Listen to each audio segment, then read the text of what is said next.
بسم الله الرحمن الرحيم. السلام عليكم واهلا بكم.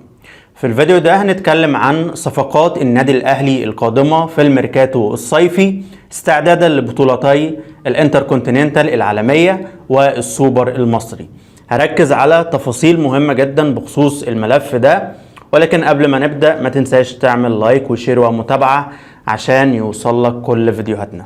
بداية كده حصل جلسة جمعت كابتن الخطيب وكابتن محمد رمضان ومارسيل كولر من أجل فتح ملف الصفقات مرة تانية لتدعيم الفريق خاصة في الخط الأمامي. طبعا باب القيد هيتقفل يوم 25/10 وبالتالي نقدر نتعاقد مع عناصر جديدة. أكيد الموسم القادم ده موسم استثنائي وعندنا بطولات مهمة قبل انتقالات يناير زي سوبر مصري، دوري مصري، بطولة انتركونتيننتال العالمية، وفي الأساس النادي الأهلي محتاج تدعيمات بشكل واضح. تم ترشيح 5 صفقات من الدوري المحلي. أول لاعب عندنا هو مصطفى زيكو لاعب نادي زد، يعتبر جوكر بيأدي مهاجم أو جناح. الثاني هو أسامة فيصل اللاعب الدولي مهاجم فريق البنك الأهلي. والثالث عبد الرحمن البنوبي لاعب نادي زد. الرابع هو محمود جهاد نجم نادي فاركو، يعتبر من العناصر الشابة، مركزه لاعب وسط وبينضم دايما إلى منتخب مصر الشباب. خامس لاعب مرشح هو محمد إسماعيل، سمعنا اسمه قبل كده، مركزه مدافع وبيلعب لنادي زد. إدارة النادي الأهلي حصلت على موافقة الثلاثي الهجومي زيكو والبنوبي وأسامة فيصل. بيتبقى الاختيار الفني المحدد من مارسيل كولر ولجنة التخطيط. على فكرة لجنة الكورة الجديدة بقيادة كابتن مختار هيكون ليها دور مؤثر جدا في ضم اللاعبين الجدد، لأن كولر الفترة الأخيرة قراراته غريبة جدا في ملف الصفقات. في الأول وفي الآخر هو مدرب وارد جدا يرحل عن الفريق في أي وقت، كفاية الصفقات اللي ضيعها على النادي الأهلي. المهم أقرب لاعب محلي للقلعة الحمراء حتى الآن هو مصطفى زيكو عنده 27 سنة، بيلعب لنادي زد. طبعا قبل كده شارك مع حرس الحدود، مركزه مهاجم او جناح او لاعب وسط، يعتبر جوكر ولاعب مجتهد جدا مقاتل جدا داخل ارض الملعب. ارقامه الموسم ده مع نادي زد هو لاعب 31 لقاء، سجل 12 هدف وصنع هدف، وده معدل جيد جدا، يعتبر من افضل لاعبي الدوري المصري. مصطفى زيكو مفيد جدا على المستوى الفني والتكتيكي، يقدر يأدي في 5 مراكز مختلفة، جناح يمين، جناح شمال، مهاجم صريح، صانع العاب رقم 10 او لاعب وسط رقم 8. اهم حاجة في مصطفى انه مستواه ثابت، يعني بيعرف يحافظ على ثبات مستواه في فترة طويلة. مصطفى زيكو لاعب مهم جدا ويعتبر حل مثالي بالنسبة للنادي الأهلي، لأنه يعني بيعرف يأدي في جميع المراكز الهجومية. تاني لاعب اتكلمنا عنه هو أسامة فيصل. على فكرة أسامة فيصل قبل كده وقع للنادي الأهلي على استمارة رغبة. أسامة لاعب دولي بينضم إلى منتخبنا الأول وشارك في الأولمبياد مع منتخب مصر الأولمبي. أسامة فيصل طبعا يعني مهاجم متكامل، شاب عنده مقاومات وعنده إمكانيات وعنده قدرات تهديفية على أعلى مستوى. أسامة فيصل يعتبر النسخة الثانية لمصطفى محمد، هو لاعب دولي، لاعب مميز، حاليا بيشارك مع البنك الأهلي، عنده رغبة كاملة بالانتقال إلى القلعة الحمراء. أولويات النادي الأهلي تدعيم الخط الأمامي. اتكلمنا عن عبد الرحمن البنوبي، على فكرة لاعب جيد جدا وعنده الحلول وعنده مهارات ممتازة، بيلعب جناح او بلاي ميكر، شفناه قبل كده طبعا في الدوري المصري، حاليا متألق مع نادي زد. مصطفى زيكو، أسامة فيصل، بنتكلم عن محمود جهاد لاعب وسط ممتاز، بنتكلم عن محمد إسماعيل. أولويات الأهلي التعاقد مع مهاجم محلي أو جناح محلي، ولسه إن شاء الله يتم التعاقد مع لاعب أجنبي في الخط الأمامي.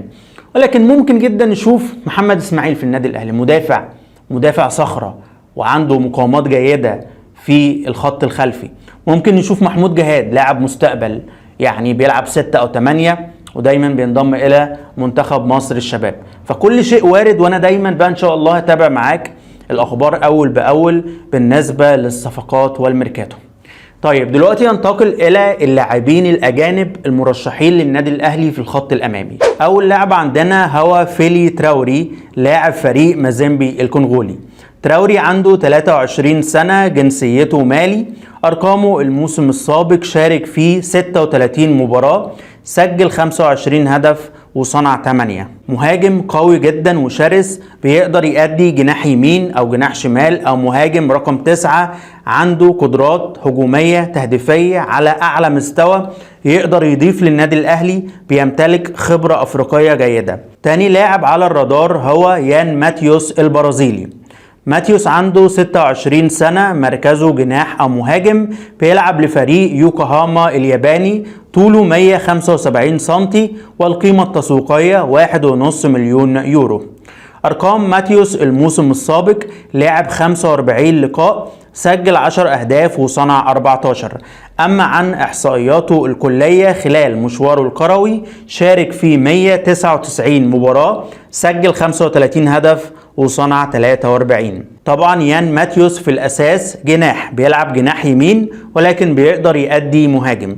هو لاعب مهاري سريع، عنده الحث التهديفي، بيسجل أهداف، بيستغل أنصاف الفرص، بيمتلك حلول فنية غير تقليدية داخل أرض الملعب، ويقدر بقى ينهي بعض الماتشات، يقدر يسجل أهداف في مساحات ضيقة في مساحات كبيرة. يعني يان ماتيوس حل جيد جدا بالنسبة لإدارة النادي الأهلي. وبالمناسبة هو بيشارك في الدوري الياباني مع يوكوهاما، لسه القيد مفتوح في الدوري الياباني، وبالتالي النادي الاهلي يقدر يتعاقد مع البرازيلي المهاري يان ماتيوس. واللاعب شخصيا بيرحب جدا انه ينتقل الى القلعة الحمراء، وخاصة ان الاهلي هيشارك في بطولة الانتركونتيننتال العالمية، والاهلي هيشارك في بطولة كأس العالم للأندية 2025 ان شاء الله. طبعا تم تعيين كابتن محمد رمضان مدير كورة او مشرف رياضي على النادي الاهلي. كابتن محمد رمضان صارم جدا، عنده شخصية قوية، وان شاء الله انا متفائل بيه جدا جدا انه يظبط الفريق ويقفل بقى على اللعيبة اللي هي بتسهر واللعيبة اللي بتروح افتتاحات وحفلات. لا، اخرك 10 بالليل. وده خلي بالك قرار يعني صحيح جدا جدا. ما ينفعش كل لاعب ينزل يسهر، ما ينفعش الحوارات اللي كانت بتحصل الفترة الأخيرة. النادي الأهلي محتاج مدير رياضي كروي يظبط الفريق.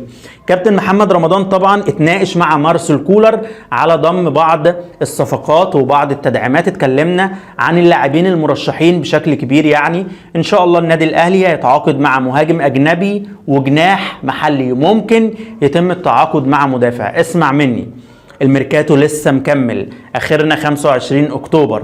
النادي الاهلي عنده بطولتين قبل يناير، قبل الميركاتو الشتوي. اسمع، عندنا سوبر المصري وانتر كونتيننتال قبل الميركاتو، يعني قبل ميركاتو يناير.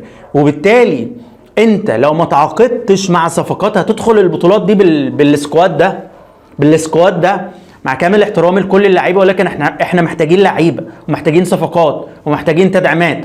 ما ينفعش بيرسي تاو ورضا سليم، ما ينفعش وسام ابو علي بطوله، ما ينفعش. يعني التجربه اثبتت، صح؟ انا عارف ان ماتش الاهلي والزمالك اللي فات ده يعني استثنائي، مش هيحصل تاني السوبر الافريقي، ولكن بنتكلم كوره.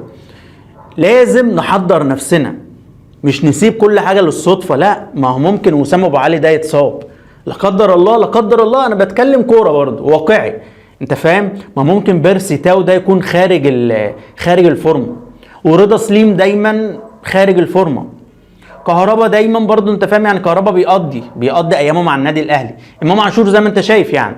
وبالتالي كابتن محمد رمضان قالك لازم نتعاقد مع لعيبه. كولر مش عاجبه، لا، ما هو ده المتاح. ما هنجيب لعيبه منين احنا؟ بجد هنجيب لعيبه من كوكب زحل؟ ما هو المتاح ده. وبعدين انت حطيت نفسك برضو في ورطه. يعني انت دلوقتي محتاج تتعاقد مع لعيبه من دوريات لسه القيد. بكده نكون وصلنا لنهايه حلقتنا. ما تنساش تعمل لايك وشير ومتابعه عشان يوصل لك كل فيديوهاتنا، وقول لي رايك في التعليقات. شكرا ليكم، سلام عليكم.